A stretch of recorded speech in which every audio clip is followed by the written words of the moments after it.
인자 같은 분이란 제목으로 말씀해 드리겠습니다.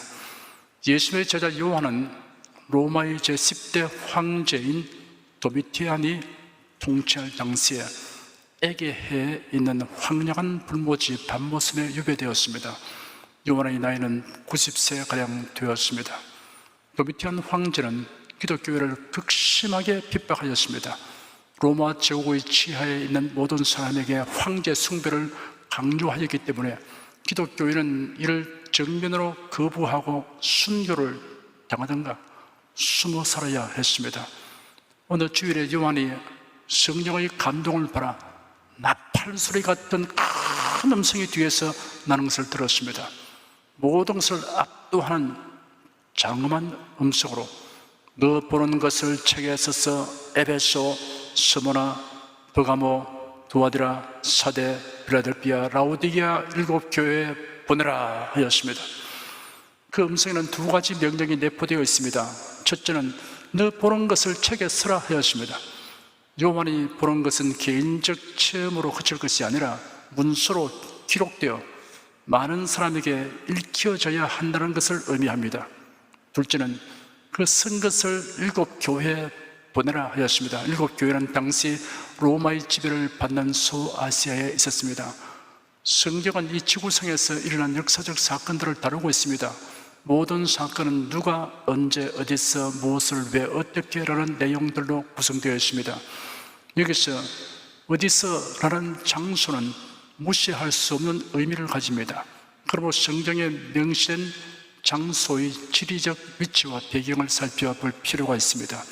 사도 요한이 살던 시대는 로마 제국이 지배하던 시대입니다. 사도 요한이 유배된 것은 밤모섬입니다.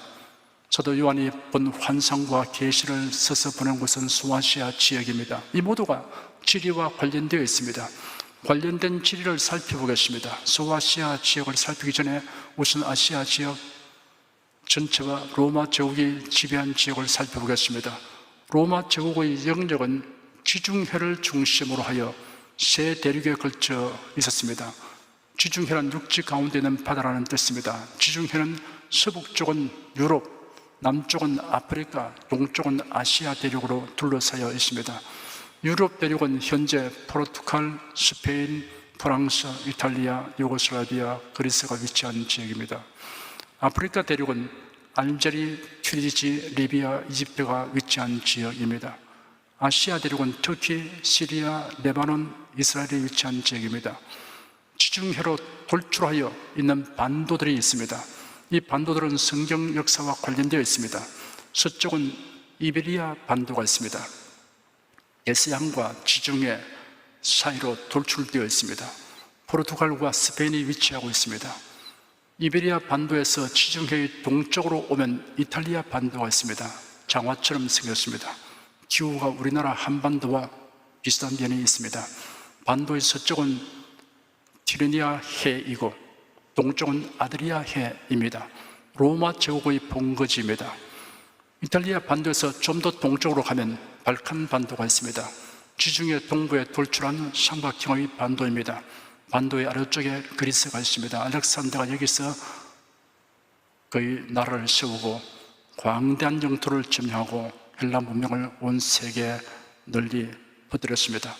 반도의 서쪽엔 아드리아해, 동쪽에는 에게해가 있습니다. 지중해 동북쪽에 불쑥 나온 곳이 소아시아 반도입니다. 소아시아 반도 북쪽은 흑해이고 서쪽은 에게해이고 남쪽은 지중해입니다. 소아시아 반도는 현재 터키 공화국이 차지하고 있습니다. 요한의 계시록을 기록할 당시에 700여 교회가 있었습니다. 그 중에 7교회에게 편지를 보내게 했는데 그 7교회는 소아시아 지역에 있습니다. 에베소, 스모나, 버가모, 두아디라, 사대, 필라델피아, 라오디게아 교회들입니다. 그리고 요한이 유배된 밤모섬은 바로 그 아래에 별표문을 해놓은 곳에 보면 그 섬이 있습니다. 이 밤모섬에 유배가 되었고 환상을 보게 된 것입니다. 이 많은 교회들 중에 7교회만 지정한 이유가 무엇입니까? 지난 주일에 지리적 이유와 숫자적 의미를 살펴보았는데 그 외에 2가지를 더 생각해 볼 수 있습니다. 첫째는 이 7교회는 모든 세대를 통하여 교회의 전형적인 장단점들을 가지고 있습니다. 둘째는 이 7교회는 종말에 이르기까지 교회 시대를 7등분하여 각 시대별 교회의 특징을 나타내고 있습니다. 그러므로 계시록은 당시의 교회들에게만 적용되는 것이 아니고 모든 시대, 모든 교회, 모든 신자들에게 적용되는 계시며 예언입니다. 몸을 돌이켜 나더러 말한 음성을 알아보려고 하여 돌이킬 때 7 금촛대를 보았는데라고 12절에 기록되었습니다. 요한이 그의 뒤에서 나는 나팔소리 같은 큰 음성을 바라는 정체를 알기 위하여 몸을 돌이킬 때 7 금촛대를 보았습니다. 하나님께서 모세에게 지시하여 제작하게 하였던 것으로 성소에 비치하게 하였던 기구 가운데 금촛대가 있습니다. 금촛대는 불을 켜는 기구입니다. 등잔 7을 만들어 그 위에 두고 찧어서 짠 올리브 기름을 사용하여 빛을 비추게 하였습니다. 성소의 모든 기구들은 일치하게 예수 그리스도의 모형으로서의 의미를 가지고 있습니다. 요한복음 1장에는 하나님께로서 보내심을 받은 사람이 났으니 이름은 요한이라. 저가 증거하러 왔으니 곧 빛에 대하여 증거하고 모든 사람으로 자기를 내어 믿게 하려 함이라. 그런 이 빛이 아니요 이 빛에 대하여 증거하러 온 자라. 참 빛 곧 세상에 와서 각 사람에게 비추는 빛이시나니 그가 세상에 계셨으며 세상은 그로 말미암아 지은 바 되었으되 세상이 그를 알지 못하였고 자기 땅에 오매 자기 백성이 영접지 아니하였으니라 라고 기록되었습니다. 예수님은 친히 말씀하시기를 나는 세상의 빛이니 나를 따르는 자는 어두움에 다니지 아니하고 생명의 빛을 얻으리라 하였습니다. 요한이 본 금촛대는 또한 교회를 상징합니다. 계시록 1장 20절에 보면 7촛대는 7교회니라 라고 설명하였습니다. 여기 7촛대는 성소의 금촛대와 의미상 일맥상통합니다. 이 금촛대는 곱게 뻗은 하나의 줄기와 그 줄기에서 좌우로 각각 3개의 가지가 뻗어 대칭을 이루게 하므로 모두 7개의 가지로 구성되어 있습니다. 교회는 예수 그리스도의 지체입니다. 에베소서 1장 22절 23절에 예수 그리스도는 교회의 머리이고 교회는 그의 몸이라고 하였습니다. 교회는 예수님의 지체이며 예수님은 복음의 빛을 비추는 교회들 가운데 계시고 그 빛의 근원이십니다. 교회는 빛을 비추는 사명을 수행해야 합니다. 복음의 빛, 은혜와 진리의 빛을 비추어야 합니다. 촛대는 정금으로 만들게 하였습니다. 성경에 기록된 대로의 순수하고 완전한 복음을 전해야 한다는 것을 의미합니다. 한편 놀랍게도 예수께서 말씀하시기를 너희는 세상의 빛이라 하셨습니다. 빛이 더라고 하시지 않고 빛이라 하셨습니다. 처음부터 우리가 빛이었던 것이 아닙니다. 에베소 5장 8절에 기록되기를 너희가 전에는 어두움이더니 이제는 주 안에서 빛이라 빛의 자녀들처럼 행하라 하였습니다. 어두움은 타락한 천사와 사람들의 본질과 성향을 나타냅니다. 범죄한 아담의 후손으로서의 인간은 본래 어둠이었습니다. 어둠은 분별력을 무력화합니다.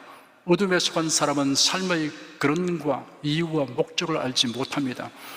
이렇게 어둠이었던 자가 빛이 된 것은 그리스도 안에서 일어난 놀라운 변화입니다. 예수님은 너희 빛을 사람 앞에 비치게 하여 저희로 너희 착한 행실을 보고 하늘에 계신 너희 아버지께 영광을 돌리게 하라 하셨습니다. 에베소 5장 9절에는 빛의 열매는 모든 착함과 의로움과 진실함에 있느니라 하였습니다. 교회와 신자는 착함과 의로움과 진실함의 빛을 비추어야 합니다. 촛대 사이에 인자 같은 이가 발에 끌리는 옷을 입고 가슴에 금띠를 띠고 라고 13절에 기록되었습니다. 요한이 7 금촛대를 보았는데 그 금촛대 사이에는 인자 같은 이가 있었습니다. 인자를 직역하면 사람의 아들입니다. 인자라는 용어가 구약 성경에는 다니엘서 7장에서 사용되었습니다. 내가 또 밤 이상 중에 보았는데 인자 같은 이가 하늘 구름을 타고 와서 옛적부터 항상 계신 자에게 나와 그 앞에 인도되며 그에게 권세와 영광과 나라를 주고 모든 백성과 나라들과 각 방언하는 자로 그를 섬기게 하였으니 그 권세는 영원한 권세라 옮기지 아니할 것이요 그 나라는 패하지 아니할 것이니라. 다니엘은 장차 오실 메시아를 가리켜 인자라는 용어로 형용하였습니다. 요한은 세상에 오셔서 구속사역을 완성하시고 승천하신 예수 그리스도의 이 호칭을 사용하였습니다. 예수께서 세상에 계실 때 자신을 가리켜 인자라는 용어를 사용하셨습니다. 그리고 성경에서 인자는 단순히 사람의 아들이라는 뜻이 아니라 성육신하신 하나님의 독생자 예수 그리스도를 의미하고 있습니다. 요한은 촛대 사이에 인자 같은 이가 계신 것을 부하십니다. 일곱 금초 때는 교회를 상징하므로 예수님이 교회 가운데 계신다는 것을 의미합니다. 인자 같은 이가 착복하고 있는 옷과 띠의 모습에 대해 형용하기를 발에 끌리는 옷을 입고 가슴에 금띠를 띄었다고 하였습니다. 옛날 제사장이나 왕은 발에까지 치렁치렁 끌리는 긴 옷을 입었습니다. 선지자 다니엘이 보았던 환상에도 그때 내가 눈을 들어 바라본 적 한 사람이 세마포 옷을 입었고 허리에는 우바스 정금띠를 띄었고 라고 표현되어 있습니다. 예수님은 우리에게 영원한 제사장이시며 영원히 다스리시는 왕이십니다. 그 머리와 털의 희기가 흰 양털 같고 눈 같으며 그의 눈은 불꽃 같고라고 14절에 기록되었습니다. 인자 같은 이의 머리와 눈의 모습에 대한 묘사입니다. 머리털의 희기가 흰 양털 같고 눈 같다고 하였습니다.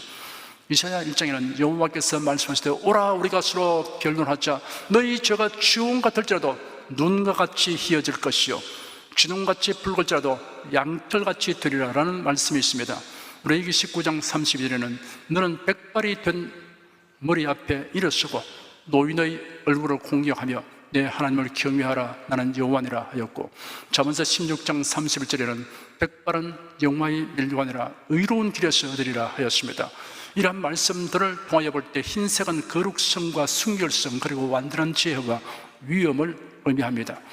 눈은 불꽃 같다고 하였습니다. 사물의 본질과 인간의 마음 그리고 역사의 전말을 꿰뚫어 보시는 전지하신 통찰력을 의미합니다. 그의 발은 풀무에 달려난 빛난 주석 같고 그의 음성은 많은 물소리와 같으며라고 15절에 기록되었습니다. 발과 음성에 대한 묘사입니다. 발은 풀무에 달려난 빛난 주석 같다고 하였습니다. 다니엘서 10장 6절에는 발은 빛난 녹과 같고 라고 형용하였습니다. 구약시대 제사기구 중 제단과 갈고리들을 노소로 만들었습니다. 성경의 노소는 심판을 상징하고 있습니다. 인자 같은 이는 죄와 불의를 행하는 자를 심판하실 자였음을 나타내고 있습니다. 장차 산자와 죽은 자의 심판자로서 오십니다. 그의 음성은 많은 물소리 같다고 하였습니다. 거세게 밀어닥치는 해일, 범람하는 홍수, 굉음을 내며 쏟아지는 폭포를 연상케 합니다. 예수 그리스도의 말씀에는 거스르거나 저항할 수 없는 절대적 권위와 강력한 위엄과 무한한 권능이 있습니다. 예수의 말씀에는 믿음과 순종만이 요구됩니다. 1600년대에 이르러 기독교회 내에서 성경을 비평하는 신학자들이 활동하기 시작했습니다. 성경에서 자신의 지식과 경험으로 다 이해할 수 없는 부분이 있다면 그것은 자신의 지식과 경험의 한계 때문입니다. 성경에 문제가 있는 것은 아닙니다. 그런데 비평자들이 과학적인 교육을 바른 사람으로서는 도저히 받아들일 수 없는 비이성적, 비합리적인 내용들이 성경에 있다고 주장하였습니다. 그들은 성경을 하나님의 말씀으로 인정하지 않습니다. 성경에 하나님의 말씀이 있기는 하지만 일부분이며 기사와 이적에 대한 기록은 사실의 기록이 아니므로 달리 재해석해야 한다고 주장하였습니다. 이러한 성경 비평학이 점차 유럽 전역으로 확산되어 갔습니다. 신앙은 없으나 철학, 고고학, 언어학, 역사학 방면의 전문적 지식을 가진 학자들이 신학대학의 교수들이 되었습니다.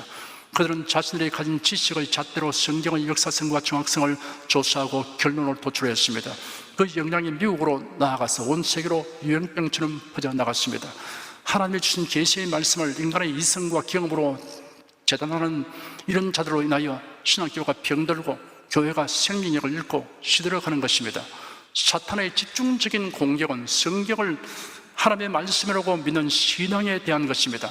성경적인 성경관이 무너지면 기독관이 무너지고 기독관이 무너지면 구원관이 무너지게 됩니다. 그렇게 되면 세속과 종교다운주의가 용이하게 교회에 침투하여 잠식해 버립니다. 디모데후서 3장 15절에서 17절에 이렇게 기록되었습니다. 또 네가 어려서부터 성경을 알아나니 성경은 능히 너로 하여금 그래도 예수 안에 있는 믿음으로 말미암아 구원에 이르는 지혜가 있게 하느니라. 모든 성경은 하나님의 감동으로 된 것으로 교훈과 책망과 바르게 함과 의로 교육하기에 유익하니 이런 하나님의 사람으로 온전케 하며 모든 선한 일을 행하기에 온전케 하려 함이니라. 베드로후서 1장 20절과 21절에는 먼저 알 것은 경의 모든 예언은 사사로이 풀 것이 아니니 예언은 언제든지 사람의 뜻으로 낸 것이 아니요 오직 성령의 감동하심을 입은 사람들이 하나님께 받아 말하는 것임이라 하였습니다. 우리는 주님의 음성에서 엄청난 물이 쏟아지는 거대한 폭포 소리처럼 위험차고 압도적인 위력을 느껴야 합니다. 그스러나 저항할 수 없는 절대적 권위와 강력한 위엄과 무한한 권능을 가진 음성으로 들려야 합니다. 그 오른손에 7별이 있고 그 입에서 좌우에 날선 검이 나오고 그 얼굴은 해가 힘있게 비친 것 같더라 라고 16절에 기록되었습니다. 오른손과 입과 얼굴의 모습을 묘사하였습니다. 오른손에 7별이 있었습니다. 성경은 오른손에 대하여 특별한 의미를 부여하고 있습니다. 여호와여 주의 오른손이 권능으로 영광을 나타내시니이다. 여호와여 주의 오른손의 원수를 부수시니이다. 주께 피하는 자를 그 일어나 치는 자에게서 오른손으로 구원하시는 주여 주의 기이한 인자를 나타내소서. 여호와께서 자기에게 속한 바 기름 부음 바른 자를 구원하시는 줄 이제 내가 아노니 그 오른손에 구원하는 힘으로 그 거룩한 하늘에서 저에게 응답하시려다. 두려워 말라 내가 너와 함께함이라. 놀라지 말라 나는 내 하나님이 됨이니라. 내가 너를 고치게 하리라. 참으로 너를 도와주리라. 참으로 나의 의로운 오른손으로 너를 붙들리라. 이같이 오른손은 권능과 구원과 의로움의 상징입니다. 이러한 오른손에 7별이 있습니다. 20절의 7별은 7교회의 사자라고 설명하였습니다. 사자는 보냄을 바라는 자, 천사 혹은 지도자로 번역됩니다. 예수님은 말씀하시기를 내가 저에게 영생을 주노니 영원히 멸망치 아니할 터이요 또 저희를 내 손에서 빼앗을 자가 없느니라 하였습니다. 모든 교회와 주의 일꾼은 예수 그리스도의 권능의 오른손에 있습니다. 이들을 해치려 하는 자는 예수 그리스도의 손을 다치게 하는 것과 마찬가지로 간주됩니다. 그러나 주의 일꾼이 교만하게 되면 하나님이 그 손에서 내어버립니다. 입에서 좌우에 날선 검이 나왔습니다. 날선 검은 말씀의 권능에 대한 상징적인 의미를 가지고 있습니다. 이사야 11장 4절에 공의로 빈핍한 자를 심판하며 정직으로 세상의 겸손한 자를 판단할 것이며 그 입의 막대로 세상을 치며 입술의 기운으로 악인을 죽일 것이며 하였고, 데살로니가 후서 2장 8절에는 그때 불법한 자가 나타나리니 주 예수께서 그 입의 기운으로 저를 죽이시고 강림하여 나타나시므로 하시리라 하였으며, 히브리서 4장 12절에는 하나님의 말씀은 살았고 운동력이 있어 좌우에 날선 어떤 검보다도 예리하여 혼과 영과 및 관절과 골수를 찔러주기까지 하며 또 마음의 생각과 뜻을 감찰하니 하였습니다. 예수 그리스도의 입에서 나오는 말씀은 불과 학력적 심판의 능력이 있음을 의미합니다. 얼굴은 해가 힘있게 비치는 것 같더라 하였습니다. 예수께서 이 땅에서의 활동이 끝나갈 무렵 12제자 가운데 베드로와 야고보와 요한을 데리고 기도하시러 높은 산에 올라갔었습니다. 그리고는 한 곳에 자리를 정한 후 예수님은 기도하기 시작하셨습니다. 그러나 제자들은 고나여 졸았습니다. 얼마나 졸았는지 알 수는 없으나 얼마 후 그들이 깨어나자 즉시 굉장한 광경을 보게 되었습니다. 찬란하게 용모가 변화된 예수님의 모습을 보게 된 것입니다.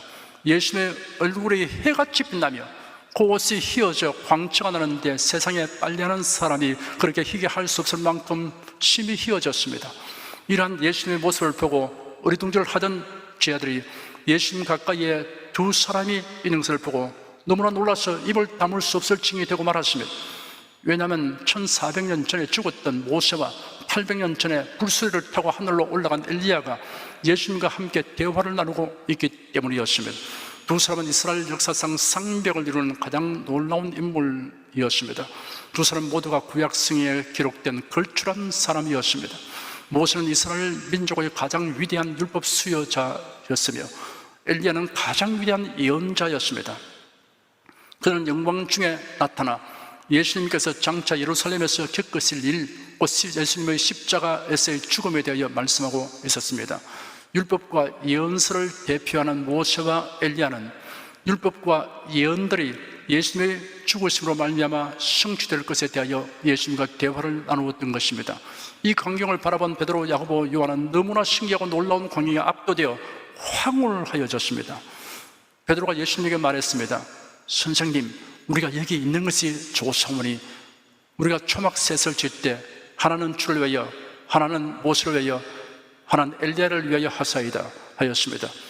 베드로가 말할 때 호련의 빛난 구름이 그들을 덮으며 구름 속에서 소리가 나기를, 이런 내 사랑하는 아들이여, 내 기뻐하는 자니 너희는 저희 말을 들으라 하였습니다. 그 소리가 난 후에 제 아들이 보니 구름은 사라지고 모세와 엘리야도 사라지고 오직 예수님만 보였습니다.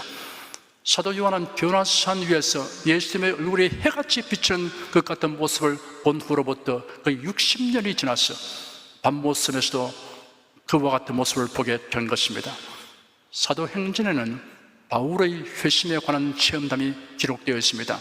그가 다메섹에 있는 그리스도인들을 체포하여 예루살렘으로 압송하는 임무를 수행하려고 수행원들을 데리고 출발했습니다. 다메섹 도성에 가까이 이르렀을 때 호련의 정오의 해보다 더 밝은 빛이 비추어서 그가 땅에 엎드려졌습니다. 그때 예수의 음성을 듣고 회심하였습니다. 바울은 그 빛으로 인하여 시력을 상실하고 사흘 동안 볼 수 없는 상태로 있었습니다. 태양의 부피는 지구의 130만 배가 됩니다. 핵심부의 온도는 1600만 도이고 표면은 대략 6000도에 달합니다. 지구에서 평균 거리 1억 4960만 킬로미터에 있지만 햇빛은 너무 강렬하여서 사람이 해를 정면으로 쳐다볼 수 없습니다. 정면으로 쳐다보고 있으면 눈이 멀어버립니다. 교회를 핍박하고 그래도 인을 해치려고 한 바울은 예수 그리스도로 말미암는 광천을 내어 눈이 멀었으나 예수의 복음을 위해 핍박받는 요한은 해가 힘있게 비친 것 같은 예수의 얼굴을 보았으나 눈이 상하지 않았습니다. 요한계시록 21장 23절에 그 성은 해나 달의 비침이 쓸데없으니 이런 하나님의 영광이 비치고 어린 양이 그 등에 되심이라 하였고 22장 5절에는 다시 밤이 엎겼고 등불과 햇빛이 쓸데없으니 이런 주 하나님이 저에게 비치심이라 저희가 세세토록 왕노릇하리로다 하였습니다. 요한이 환상 가운데서 본 예수 그리스도에 관한 묘사는 입은 옷과 가슴의 띠로부터 시작하여 머리, 눈, 발, 음성, 오른손, 입을 거쳐 얼굴로 옮겨갔습니다. 얼굴은 전체 외모를 대표하는 부분이며 존재의 본체나 본성을 반영하는 부분입니다. 그 얼굴의 빛은 하나님의 영광을 의미합니다. 아담과 하와가 선악과를 따먹은 후에 수치와 두려움을 갖게 된 것은 하나님의 영광이 그들에게서 떠났기 때문입니다. 로마서 3장 23절에 모든 사람이 죄를 범하였음에 하나님의 영광에 이르지 못하더니라고 기록되었습니다. 예수 그리스도 밖에서는 하나님의 영광에 접할 수 없습니다. 그 영광은 견딜 수 없는 두려움이 될 것입니다. 그리스도 안에서 새 생명을 얻은 성도는 하나님의 영광 중에 한없는 즐거움과 행복을 누리게 됩니다. 시편 36편 9절에 기록되기를 내제 생명의 원천이 주께 있사오니 주의 광명 중에 우리가 광명을 보리다 하였습니다. 시력이 있어도 빛이 없으면 사물의 실상을 알 수 없습니다. 빛이 있어도 시력이 없으면 마찬가지입니다. 우리가 신령한 것을 분별할 수 있게 된 것은 하나님께로부터 영적인 빛과 시력을 모두 받았기 때문입니다. 오늘 본문을 다시 읽어드림으로 설교를 마치겠습니다. 몸을 돌이켜 나더러 마른 음성을 알아보려고 하여 돌이킬 때 7 금촛대를 보았는데 촛대 사이에 인자 같은 이가 발에 끌리는 옷을 입고 가슴에 금띠를 띠고 그 머리와 털의 희기가 흰 양털 같고 눈 같으며 그의 눈은 불꽃 같고 그의 발은 풀무에 달리는 빛난 주석 같고 그의 음성은 많은 물소리와 같으며 그 오른손에 7 별이 있고 그 입에서 좌우에 날선 검이 나오고 그 얼굴은 해가 힘있게 비친 것 같더라. 사도 요한이 밤모습에서 환상 중에 본 예수의 모습 하나하나에서 우리에게 주는 교훈이 굉장히 깊고 위대합니다. 여러분, 예수를 생각할 때마다 이와 같은 예수 그리스도가 우리와 어떤 관련이 있는가를 깊이 생각하시면서 일상을 살아가시기를 축원합니다. 기도하겠습니다.